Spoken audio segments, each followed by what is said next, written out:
성막을 왜 지어라 했는가? 거기에 대해서 우리가 좀 알 필요가 있죠.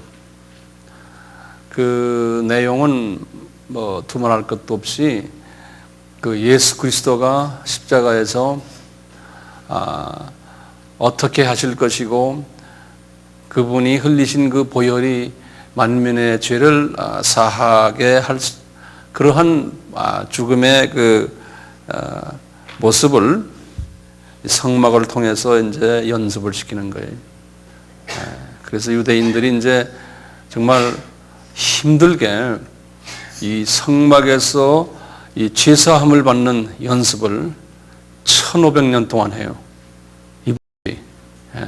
이제 성막에서 약 한 500년 하고, 그 다음에 이제 500년 후에 다윗을 통해서 성전을 지어라 하나님이 그러셔가지고 솔로몬이 성전을 지은 후에 또 1000년을 이 죄사함 훈련을 해요.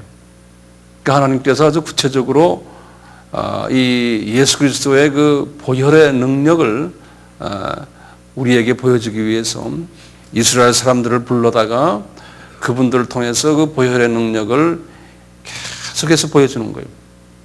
그러니까 이스라엘 사람들에게 좀 고맙죠. 그분들은 자기네가 이제 선별된 민족이라고 그래서 자부심을 가지고 있지만 우리 때문에 엄청난 고생을 많이 했어요. 그분들이 이스라엘 사람들이요.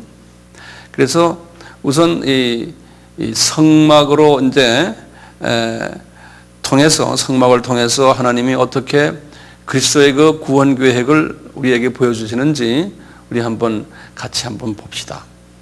우선 이 성막에서 일어나는 모든 일들을 알기 전에요.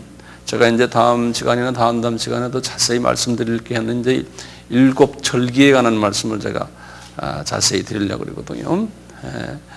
그 하나님이 이때 이분들에게 절기를 주셨어요. 일곱 절기를 누구에게 줬냐면 모세에게 주셨는데 레위기 23장의 전체가 레위기 23장이 일곱 절기에 관한 이야기예요. 절기를 지켜라, 절기를 지켜라. 그래서 이제 쭉 보시면 우리 한번 레위기 23장을 간단하게 보시고 언제 제가 자세히 설명할 때가 있을 거예요.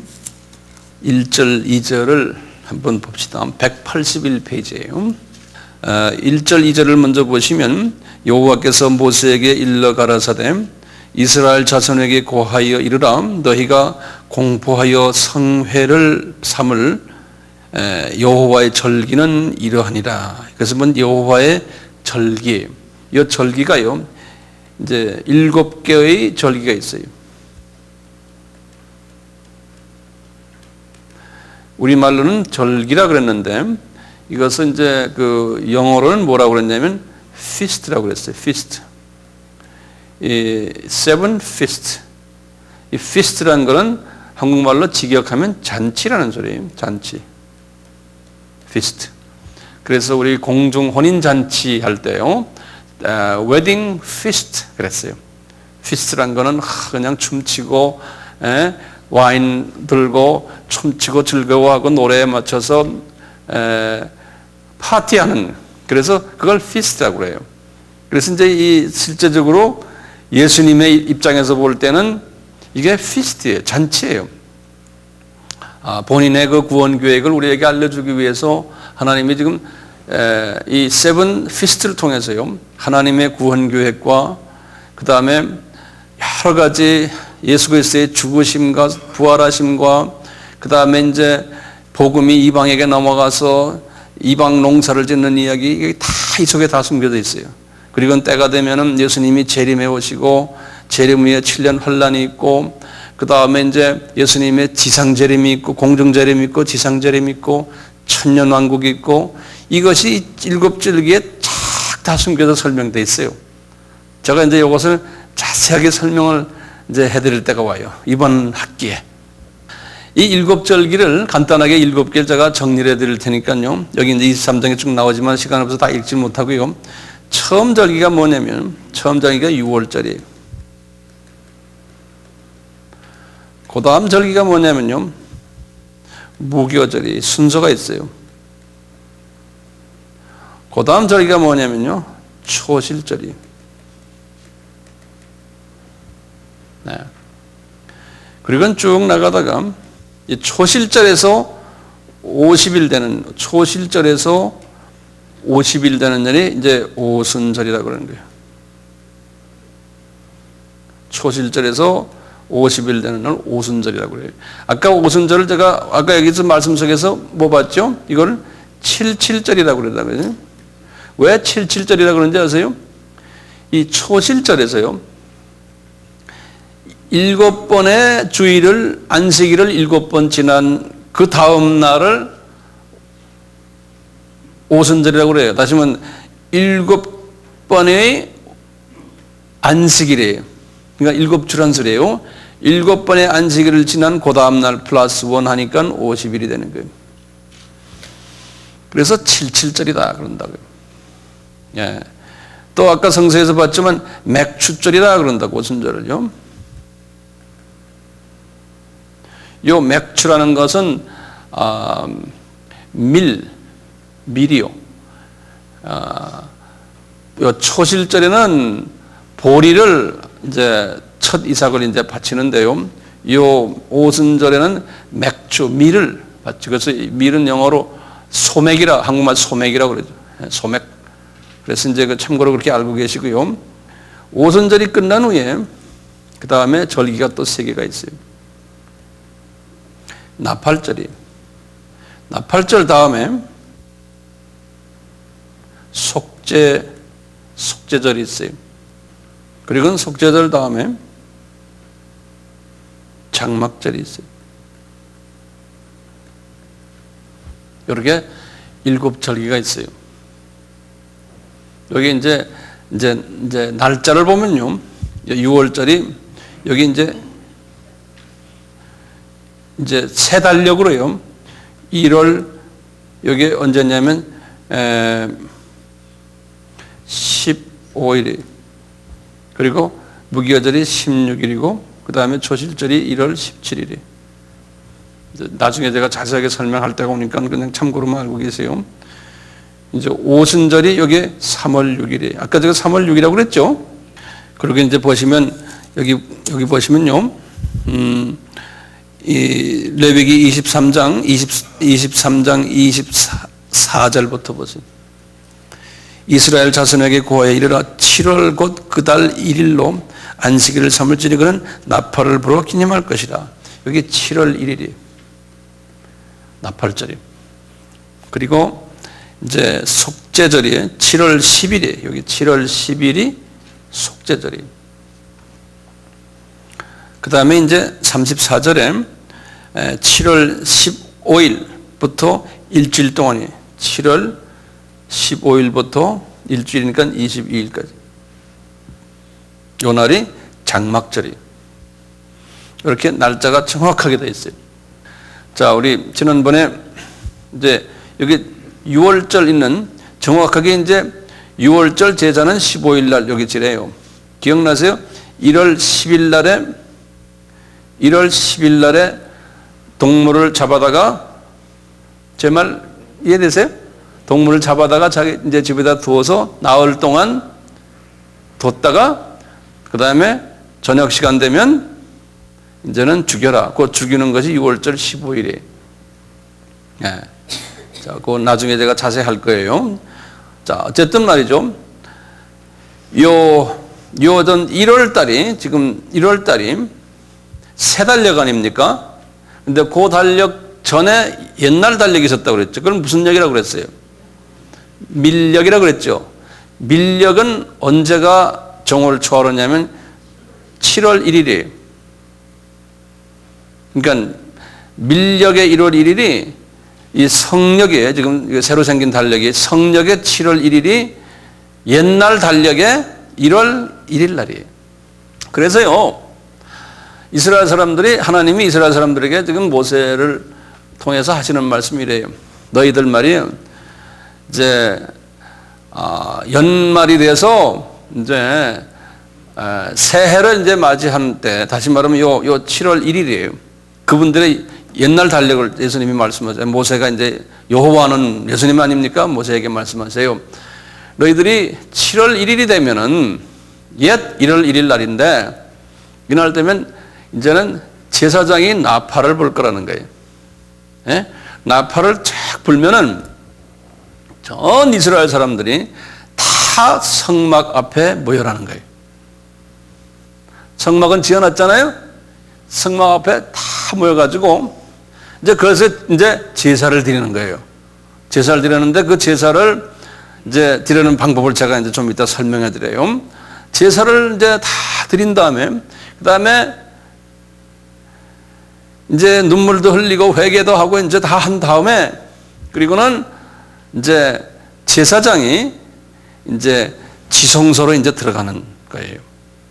그게 어느 날이냐면 7월 10일 날에 들어가는 거예요. 그래서 요 날을 염키프라고 그래요. 염키프라고 그래서요. 염이라는 말은 day라는 소리예요. Day of Atonement. 영어로는 그래요. Day of Atonement 그래서요. Atonement라는 말은 이 속죄다 그런 말이에요. 이제 그 신학 용어인데요. 이제 영어로 된 말인데요. Atonement. 그래가지고 이 제사장이 지성소로 들어가는 그 날이 7월 10일 날이에요. 그래가지고 지난 1년 동안 제가 다 사함을 받는 거예요. 새해를 다시 시작하는 거예요. 이제 이것이 이 예배가요. 이 예배가 모세 때부터 시작해가지고 계속해서 예수님이 오실 때까지니까 몇 년까지? 1500년 동안 계속 해왔던 거예요. 그러니까 1년에 한 번씩 아닙니까? 그러니까 몇 번을 해온 거예요? 1500번을 해온 거예요. 이와 비슷한 죄사함 받는 여러 가지 방법 중에 하나도 오순절 때도 이분들이 이것처럼 자세하게는 안 하지만 가가지고 동물 잡아서 오순절 말고 또 6월절 때도요. 그렇게 또 하고. 그러니까 예수님도 6월절 때 예루살렘 성전으로 오시잖아요. 예. 그리고 예수님이 초실절 때 부활하셨거든요. 부활의 첫 열매로 정확하게 그렇게 하셨다고요. 1월 17일에 부활하셨다고요. 자, 1월 17일에 부활한 이야기가 노아의 방주에서 무슨 이야기 했죠? 아라랏산에 노아의 방주가 몇 월 며칠 날에 앉았다고 그랬어요? 7월 17일에 앉았다고 그랬죠? 그 7월 17일은 세 달력에 이제 새로 만든 성역의 몇 월 며칠이에요? 1월 17일이라고 그랬죠, 내가. 기억나시죠? 네. 그러니까 정확하게 노아의 방주는 누굴 이야기합니까? 예수님을 이야기합니다. 예수님을 이야기합니다. 그러니까 이 성서에 나오는 날짜들을 보면요, 정말 기똥차게 맞아요. 이렇게 말해야지만 실감 날 것 같아서 제가 이런 말을. 예.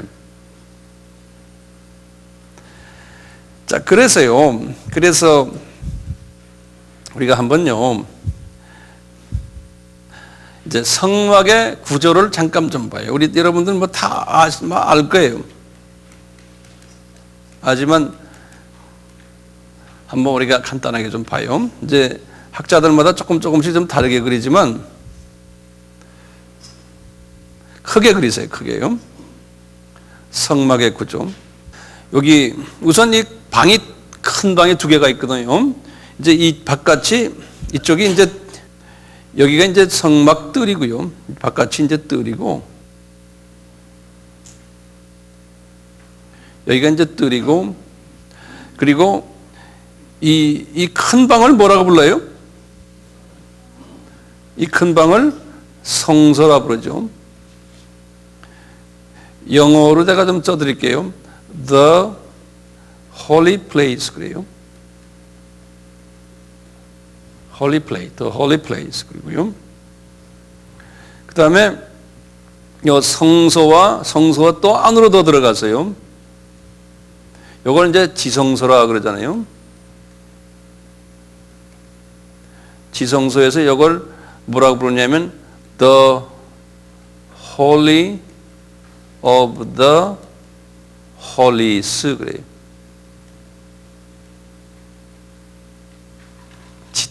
아주 지극히 성스러운 곳이다라는 그러한 뜻이죠. 이제 the holy of the holies. 그런데 여기 이제 지성소에 들어가시면 이제 우선 요 안에요 법궤가 있다 그러죠. 그렇죠? 제가 지금 여기 빨갛게 여기 한 것이 여기 법궤예요. 여기 법궤. 그래서 법궤. 법궤를 영어로도 좀 알 필요가 있어서 여러분들 The Ark of Covenant 그래요. The Ark of Covenant 이걸 법궤라 그래요. 한번 발음해 보실래요? The Ark of Covenant. R이니까 R 그래요. Ark of Covenant 법궤라 그래요. 근데 그 법궤가 이렇게 있으면요, 법궤 지붕이 있어요. 법궤 우리 집들 보면은 여기 이 지붕이 이렇게 한 색이 납작하게 우리나라의 지붕들 그런 지붕도 있잖아요. 그 옥상 같은 거요. 법궤의 옥상이라고 생각하시면 돼요. 이 법궤의 옥상을 뭐라고 부르는지 아세요? 속죄소라 그래요. 이걸 영어로 뭐라고 말하냐면 The Mercy Seat 그래요. Mercy Seat. Mercy란 말은 뭡니까? Mercy란 거는 하나님의 자비를 베푸는 장소라는 소리예요. 그 자리가요. 굉장히 중요한 자리예요. 요 속죄소가요. 그리고는 요 안에 이제 그룹 천사가요. 이렇게 날개를 쫙 펴고 여기를 덮고 있죠. 그룹 천사가. 우리 천사에 관한 이야기 우리 자세히 많이 했죠. 천사가 이렇게 쫙 덮고 있는 거예요. 여기를요. 하나님의 영광이 이 안에 비치고요. 하나님의 영광이 비치고 이렇게 돼 있어요. 이 구절을 우리가 잘 알 필요가 있어요. 굉장히 상당히 의미들이 여기 깊이 들어있기 때문에 그래요. 그리고는 이 성소에는 뭐가 있죠? 일반적으로 여기 이제 이렇게 보면 번제단이 하나 있다 이러죠. 번제단. 제가 여기다 써드릴까요? 번제단. 그리고 번제단. 그 다음에 옆에 뭐가 또 있죠? 물두멍. 물두멍이 어떤 분은 뭐 여기 왼쪽에도 있다고 그러는데 하여튼 물두멍. 번제단에서 동물을 잡은 다음에 이제 손 씻는데요. 물두멍. 이름이 좀 이상하지만요. 물두멍이에요, 두멍이. 두멍. 이게 어디서 나온 말이에요? 성경에서요. 똑똑한 분도 있어요. 누가 그걸 모르나요? 물두멍, 그래? 그 다음에 뭐가 있어요, 또 여기에. 오른쪽, 여기. 여기 이제 소위 떡상이라고 그러죠. 예. 떡상.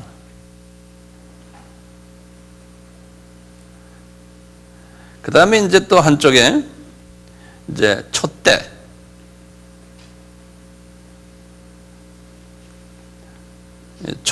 촛대를 한국말로 뭐라고 그래요, 여기? 등대라 그래? 예? 촛대라 그래요? 예. 이 떡상도 떡상도 뭐가 있던데? 예, 그래요. 나도 잘 모르겠네요. 이런 게 있고요. 그리고는 여기 지금 문이 두 개가 있어요. 여기가 지금 여기 무슨 문이에요? 여기 성소와 지성소 사이를 드나드는 거기에 문이 하나 있어요. 이 문을 우리 휘장이라 그러죠. 그렇죠? 그래서 여기다 본 휘장이라고 쓰세요. 휘장이 성소와 지성소 사이에 있는 휘장, 커튼이라고 해요. 커튼이 이렇게 있고요. 요 휘장을 사이를 두고요. 어떤 때는 안에도 있고 바깥에 있는 하나의 또 물질이라나요? 거기 하나 있어. 뭐라고 불러야 될지 모르겠네. 요것이 뭐냐면, 여기 뭐냐면, 영어로는 incense라고 그래요. 뭐죠? 향로. 향로. 인센스. 향로가 있어서 향을 피우군. 이제 제사장이 이 안에 들어갈 때는요, 제사장이 이제 대제사장이 들어갈 때 향로를 불 피워가지고 이 안에 집어넣어요. 그래가지고 연기를 쫙 피워놔요.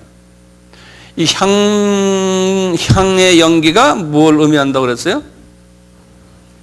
기도를 의미한다고 그랬죠. 기도를 의미한다고요. 성도들의 기도. 지금 요 구조가요, 우리가 제2기인가 아바 3기인가에서 사람의 마음의 구조를 우리가 이야기할 때 기억나세요? 똑같아요. 우리 마음의 구조와 우리 마음이 이 구조가 똑같아요. 제일 깊은 곳이 어디예요? 하트라고 그랬죠. 하트가 요 속죄소와 법궤, 여기가 하트예요. 가장 깊은 것이 하나님의 임재하는 것이. 그래서 성령님도 그 하트에 임재한다. 기억이 나시죠? 네. 성령님도요. 우리 속에 있는 하트에 성령님이 임재하는 거랑 마찬가지. 그 성서에 어디에 있던가요? 요한복음 7장 38절에 보면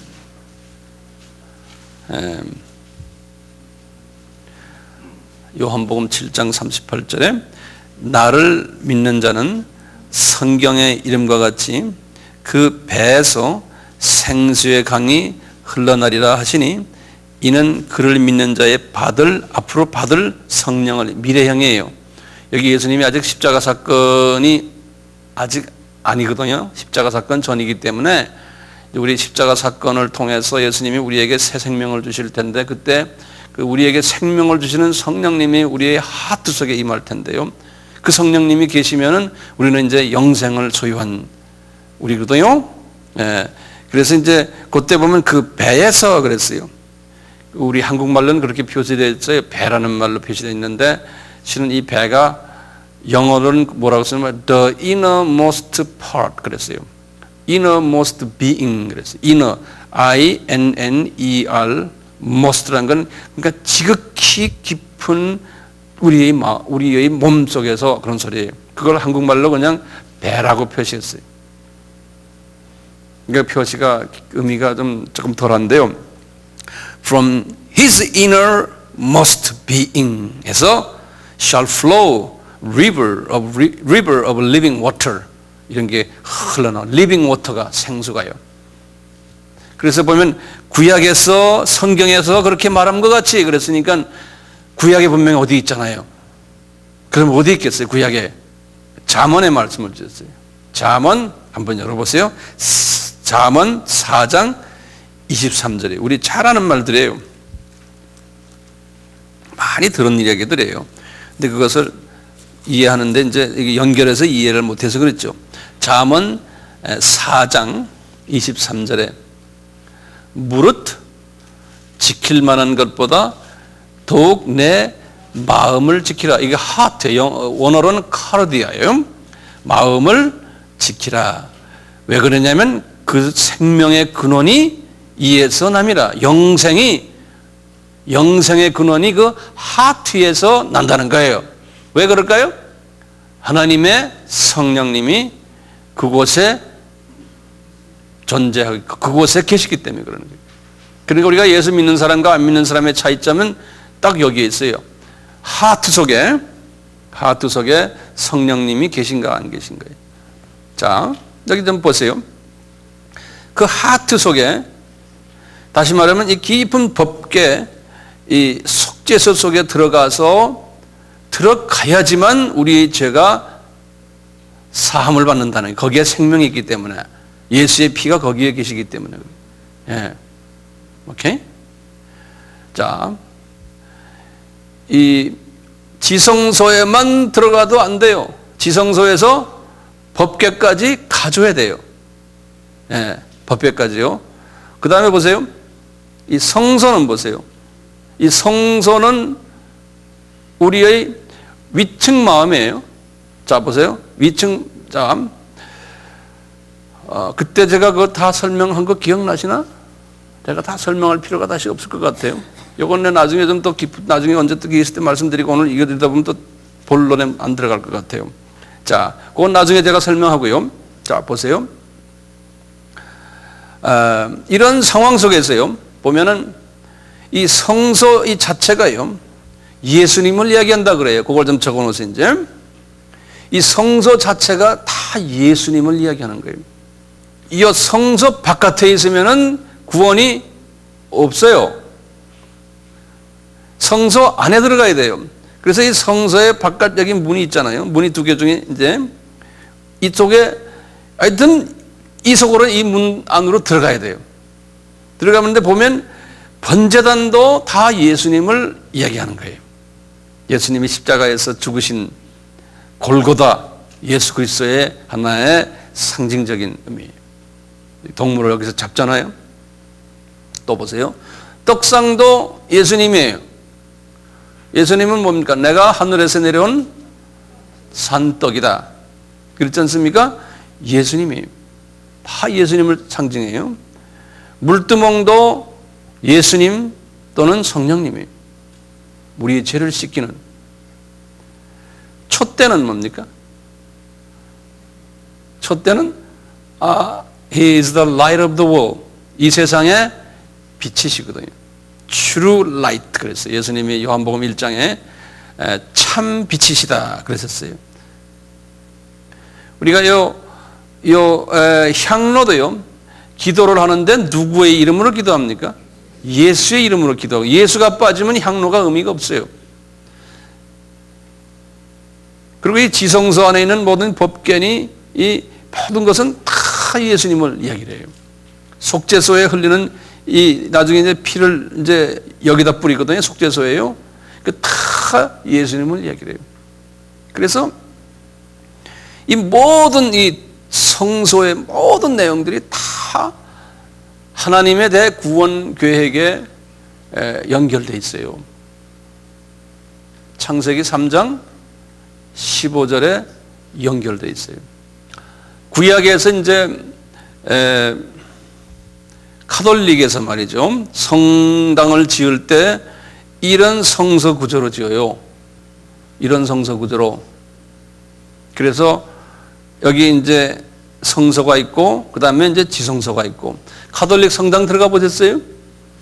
들어가 보시면 항상 이 지성소가 있어요. 거기에는 사제들 외에는 거기에 들어가질 못해요. 사제들 외에는 거기 못 들어가거든요.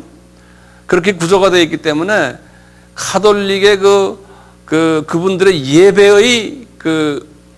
예배의 형식과 내용이 이 구약적으로 되어 있어요. 이분들은 우리 개신교의 차이점 중에 하나가 뭐냐면요,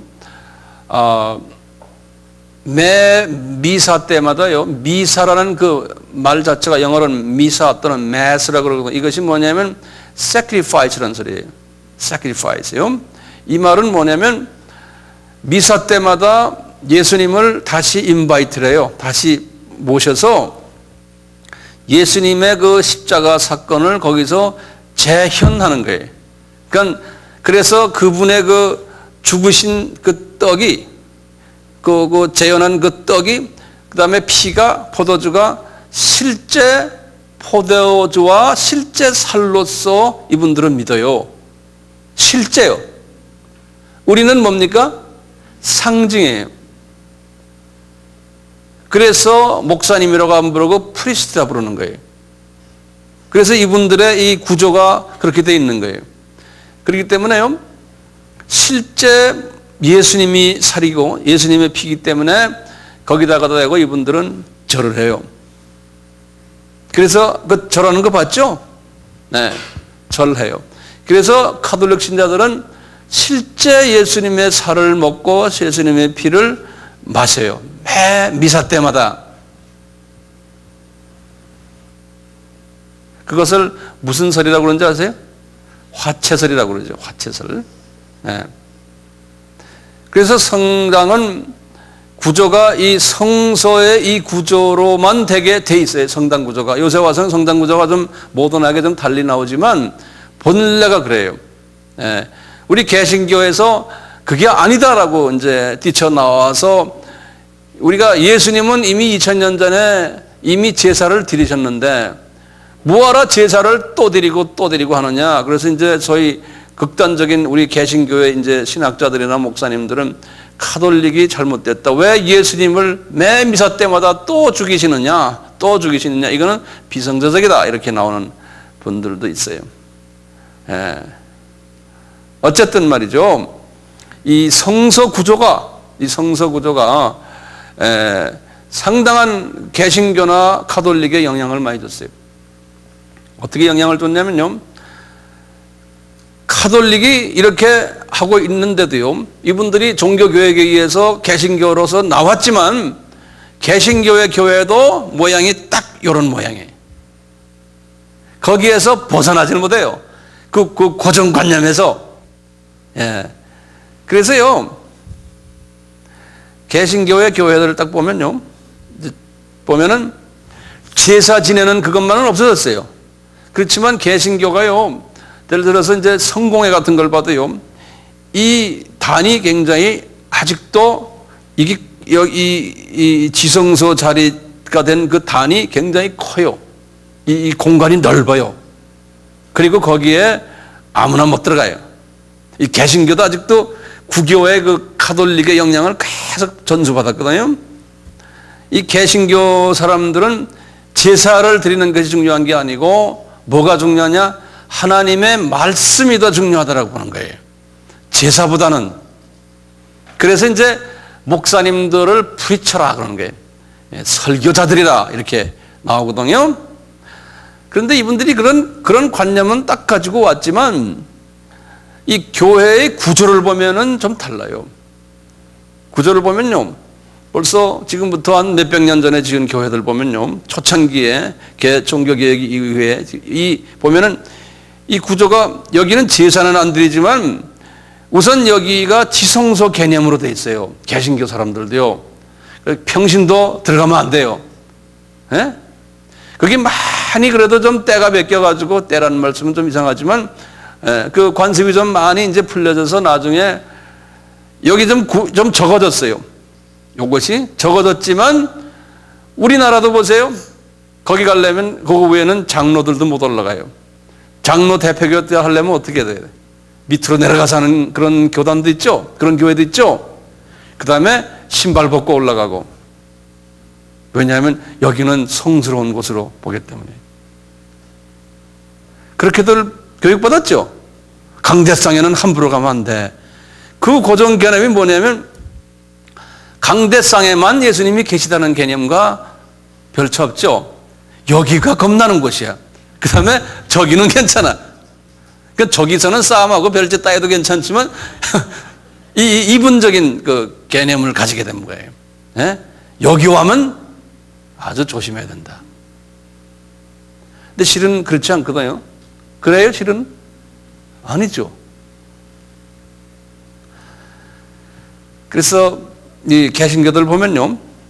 처음에 이걸 이렇게 크게 한다며, 이 지성소를요. 그 다음에 뭐 했냐면, 이 목사님의 그 설교가 중요하기 때문에 목사님의 설교단이요.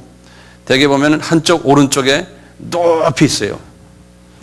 우리나라는 지금 그런 게 좀 많지 않지만 이 서양교회, 오래된 교회 가보면 굉장히 높아요. 이 지금 스피커 있죠? 저 정도 높이 있어요. 층계를 타고 올라가요. 어떤 데는요. 그래서 목사님이 탁 쓰면 빛이 쫙 보여요. 그리고 커요. 그리고 이쪽 옆에, 왼쪽 옆에는, 여기 왼쪽에, 여러분들 보기에 왼쪽에, 여기에는 단이 조그만 게 하나 있어요. 이렇게. 요거는 이제 사회자나 또는,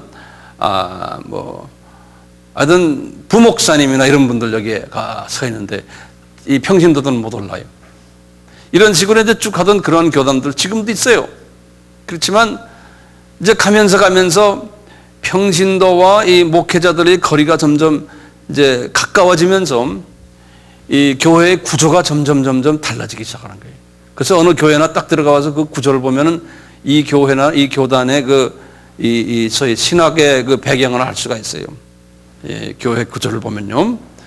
이러다가 이제 이것이 점점 내려와요, 밑으로. 이게 이제 한 17세기 때 이렇게 올라다 18세기 되면 더 내려오고 조금씩 내려와요. 내려와가지고 나중에는 이 내려오면서 이 지성소도 이 강대, 이걸 뭐라고 그러죠? 한국말로요? 요 지성소 여기를? 강대상? 아니죠. 뭐라고 불러요? 이 위를? 예? 예? 강단 맞아요. 강단이라는 게 연설하는 강단 그런 소리거든요. 제사 지내는 게 아니에요. 연설하는. 예. 근데 이게 점점 강단도 사이즈가 적어지고 낮아지고, 그리고 이제 목사님의 이걸 강대상도 점점 적어지고 이렇게 돼가는 거예요. 자, 그러다가요 한 19세기, 20세기 들어와가지고 그것도 아니다. 이 개신교에서는 예배는 뭐냐? 주님께 가까이 우리가 가서 그분과 교제하는 것이고, 말씀을 목사님을 통해서 듣는 곳이 예배고 예배당이다. 이런 개념 속에서 또 목사는 평신도와 거리가 있어야 되고, 그렇지만 가까워야 되고, 특별한 분이 아니다라는 개념이에요. 그냥 하나님의 말씀을 전하는 분이 목사고 풀타임으로 그 일만 하는 사람들이다. 이런 개념으로 오다 보니까요, 그 다음에 목사님과 부목사님이나 이런 분들도 같은 하나님의 종들이다. 이런 개념으로 오다 보니까 이 강대상이 2개짜리가 하나로 돼버리는 경우가 있어요. 그래서 가운데 하나 딱 모이는 거예요. 우리나라는 이 정도까지 왔죠. 예? 강대상이 가운데 하나 있잖아요. 가운데 하나 있는데 그놈의 강대상이 되게 큰 거예요. 그러니까 말이죠, 이걸 계속 낮추는 연습을 지금 우리가 하고 있거든요. 그래서 강대상이 말이죠, 특히 우리나라께 그래요. 그 강대상이 그 큰 것이 말이죠, 엄청나게 큰 것이요. 너무 크니까 목사님들이 뒤에 보면은 다 이게 발 타고 올라가는 그걸 뭐라고 에? 발판이 다 있어요. 키 작은 목사님들은 딱 쓰면 얼굴도 안 보이는 경우 있거든요. 하도 크니까 이게. 그래서 그 위에 올라선다고 해요, 모두. 예. 올라서니까 되게 이 정도만 보이잖아요. 요 가슴 위만 보이고, 이 사람의 이 온몸은 보이지 않잖아요. 자, 이런 식으로 우리가 쭉 해왔거든요. 이런 식으로 해오니까 이제 과연 이 설교가 과연 딱 서가지고 폼 잡고 그냥 엄숙하게 하나님의 말씀을 전하는 것이 설교의 목적이냐? 안 그러면 설교가 하나님의 말씀을 어떻게 하면 자상하게, 편하게, 정확하게 잘 전하는 하나의 커뮤니케이터냐? 목사가 커뮤니케이터라는 말을 한국말로 뭐죠? 대화자냐네.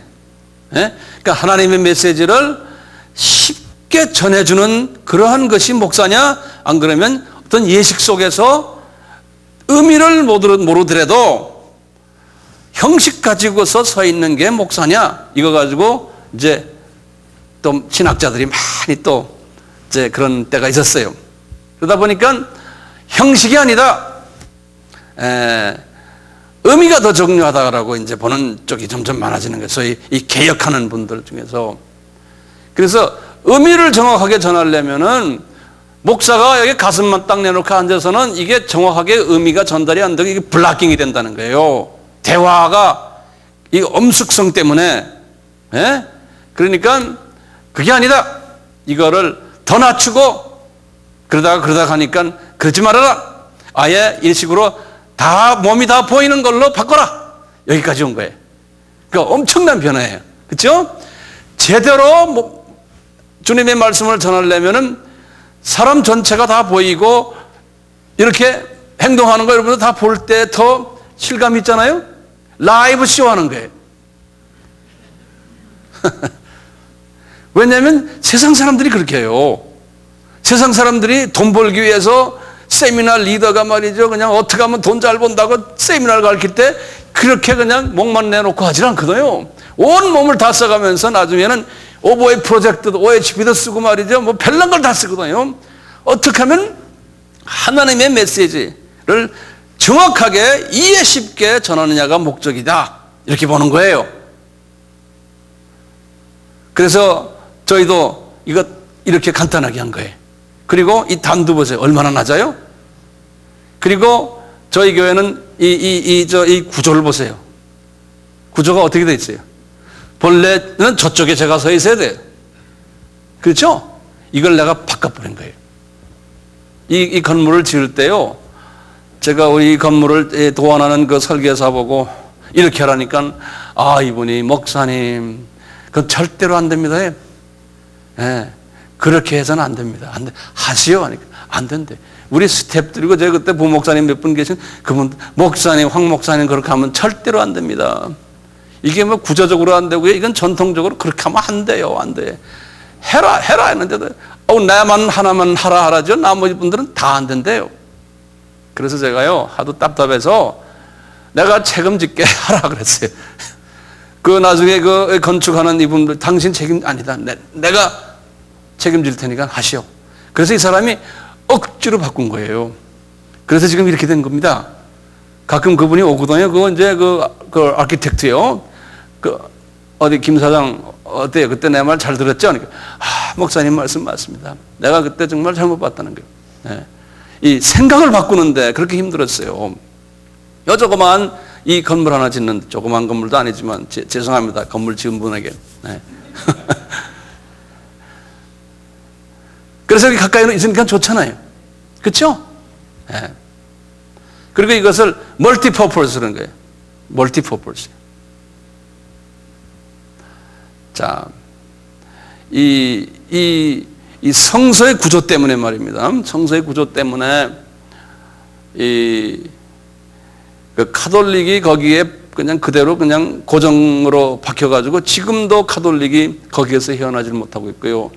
아직도 개신교 교회들 중에서 거기서 헤어나지 못하는 사람들이 있어요. 성서의 구조 때문에. 네. 이 말씀 이해가 되세요? 네. 자,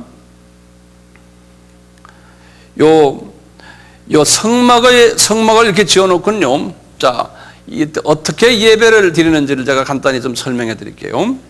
이분들이요, 이 예배 드리는 그 내용이 레위기 16장에 있어요. 레위기 16장에. 그걸 다 읽으시면은 조금 좀 복잡하세요, 여러분들이. 그래서 그 읽으실 필요 없고요. 제가 설명을 해 드릴게요. 레위기 16장이에요. 자, 설명 그냥 잘 보세요. 이 도표를 보세요.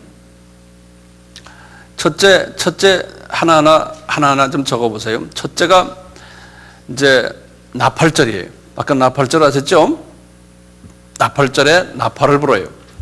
그러면 전 이스라엘 사람들이 다 모여요. 그리고는 이분들이 그때부터 이제 회개하기 시작하는 거예요. 며칠 동안입니까? 10일 동안이에요.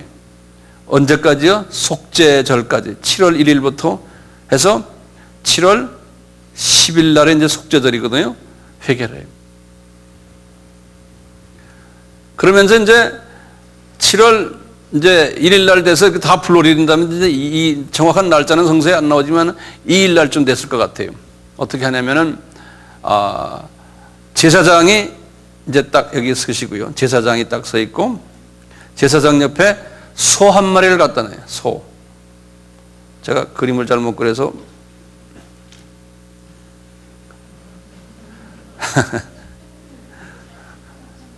소 한 마리를 딱 갖다 놓고요. 그 다음에 동물을 또 옆에 뭐가 있냐면은 염소 2마리를 딱 갖다 놔요. 염소 2마리. 염소 2마리를 딱 갖다 놓고요.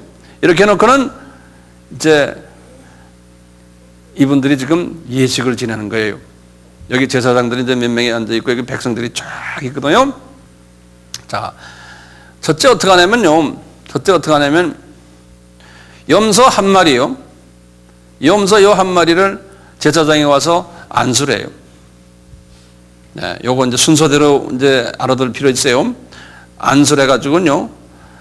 이 안수를 어떻게 하냐면 이 모든 이스라엘 사람들의 모든 죄를 이 염소에게 옮겨버려요. 염소에게 옮겨버려요. 옮겨버리고는 한 사람을 시켜가지고 이 염소를 끌고는 저 광야에 이 염소가 도저히 돌아오지 못할 광야로 데려가서 놔버려요. 자, 이 염소가 누구죠? 예수님이에요. 이 예수님이에요. 그래서 이제 요 염소를 우리 한국말로는 그냥 아사셀 염소, 아사셀 염소 이런 말을 썼죠? 그런 말 들었죠? 아사셀. 이것을 영어로는 scapegoat이라고 그래요. scapegoat. 이 사전을 들여다보면요, 이 scapegoat이란 뭐냐, 희생양이라 그런 소리인데요. 다른 사람의 잘못 때문에 내가 괜히 뒤집었었다 그런 의미가 있어요. 이 이제 영어 사전에 미국 사람들이 쓰는 영어권 사람들이 쓰는 하나의 수곡으로 해요. scapegoat. 예를 들면 이런 예를 들어요. 우리 여기 지금 우리가 다 지금 도둑질하는 사람들이에요. 우리가요. 나만 도둑질하는 사람이면 여러분들 다 도둑질하는 사람들이에요. 경찰이 여러분들을 좀 찾아다니는데 갑자기 경찰이 탁 나타났어요. 나타났더니 내가 제일 우두머리처럼 보이는 게 내가 지금 이때 여러분들 앞에 서 있으니까 그러더니 경찰이 야 하더니 나를 딱 붙잡더니 철갑을 수갑을 탁 채우고 나를 데리고 가는 거예요. 그래서 내가 나가면서 뭐라 그러냐면 이제 미국 말로 이렇게 Gee, I'm a scapegoat 그런다고요. 에? 나는 잘못한 거 없는데 니네들 때문에 내가 죄 지금 안고 간다. 그럴 때 I'm a scapegoat 그런다고요. 그런 말 쓰거든요. 똑같이 요 놈이라고 이제 예수님인데요. 예수님이 스케이프고트로 모든 사람들의 죄를 다 뒤집어쓰고 이제는 기억도 안 하신다는 거예요. 왜냐하면 돌아올 수가 없는 게 그 양이. 그래서 기억도 안 하시는 하나님의 그 자비와 용서의 사랑의 모습을 여기에서 보여주는 거예요. 그리고는 이제 이분들이 계속해서 이제 그 회개를 하는 거예요. 그 회개를 7일 동안 회개한다라고 보고 그게 7년 환란을 나중에 제가 이제 설명할 때 나오지만 이야기하는 거예요. 요 나팔절은 뭡니까? 예수님의 공중 재림이에요. 그래서 이건 나팔절로 연결되어 있어요. 그리고는 이제 속죄절 이제 10일째 되는 날에 어떻게 하냐면 이 옆에 있는 요 한 마리 남은 염소를 또 잡아요. 잡아가지고 대야에다가 그 피를 다 담아요. 그리고 이 염소를 아까 번제단에다 다 태우고요. 그리고는 제사장이 가운 입었잖아요. 이 소를 잡아가지고 소의 피를 제사장에게다가 뿌려요. 그래서 제사장이 소의 피를 막 이렇게 뒤집어 쓰고 이 염소의 피를 대야에다 들고 그리고 이제 성소로 들어가는 거예요. 그리고는 이어서 지성소로 들어가는 거예요. 들어가가지고 어디다가 피를 뿌리냐면 여기 속죄소에다가 피를 뿌리는 거예요. 속죄소. 굉장히 중요한 부분이에요. 속죄소는 어디였죠? 옥상이라고 그랬죠? 법궤의 옥상에. 거기다가 피를 뿌리는 거예요. 그리고는 다시 나오는데요. 이제 이스라엘의 그 전통에 의하면은 이제 제사장이 그 피로 커버된 부분이 완전히 커버가 안 될 경우에 혹시 이 안에 들어갔다가 죽는 경우도 있다 이렇게 이야기하는 그런 말 들었죠. 그래서 이제 이분이 여기다 뭐 방울 달고 들어간다 뭐 그런 게 있죠. 끈하고 그게 이제 실제는 아니라고 보는 또 여러 가지 문헌들이 있어요. 하나의 그 이야기거리로 그렇게 했다라고 여기 있지만 그렇다고 그냥 믿는 것도 나쁠 거 없죠. 그렇게 우선 알고만 계시고요. 무슨 말인지 이해되시죠? 네.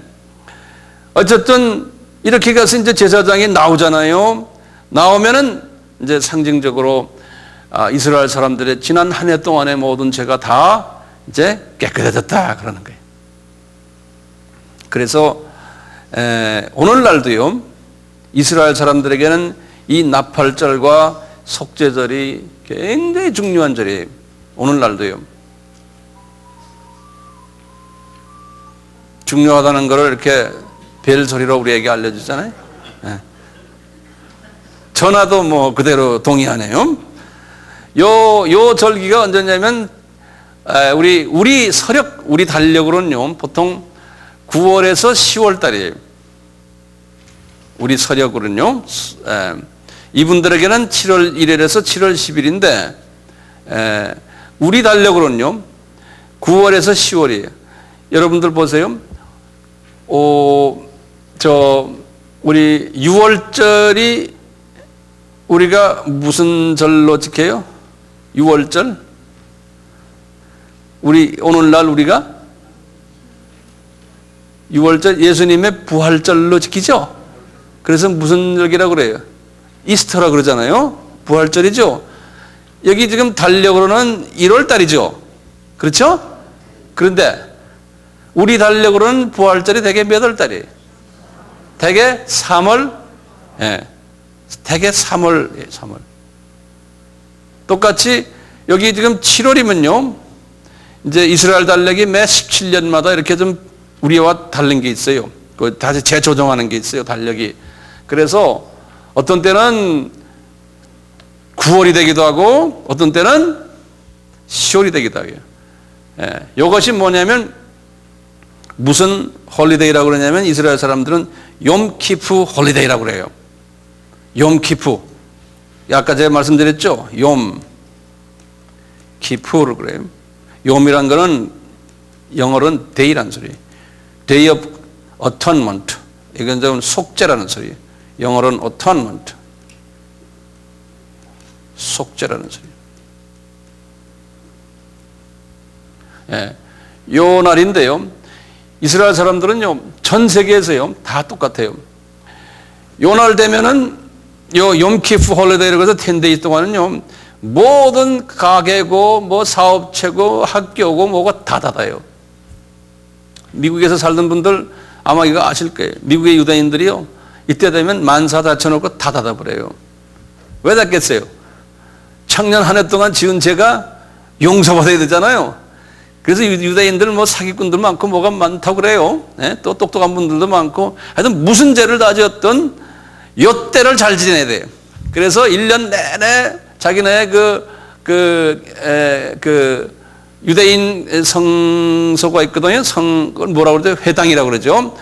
안 다니다가 그때 되면 이제 한 번씩 나오는 분들이 많아요. 그래서 유대인 회당이 어때 되면요, 그냥 자동차 주차장이 그냥 차가 그냥 꽉 차고요. 길거리까지 다 주차돼 있어요. 그래가지고 거기 간다고요.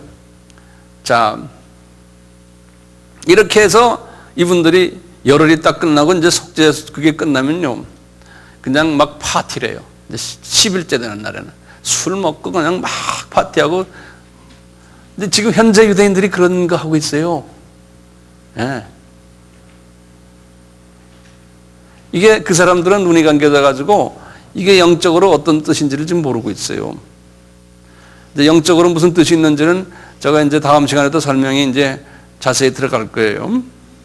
이 욤키프 홀리데이 때문에요, 유대인들이 1967년에요 그 큰 전쟁을 당했어요. 1967년에 6.1 전쟁이라고 기억나시죠?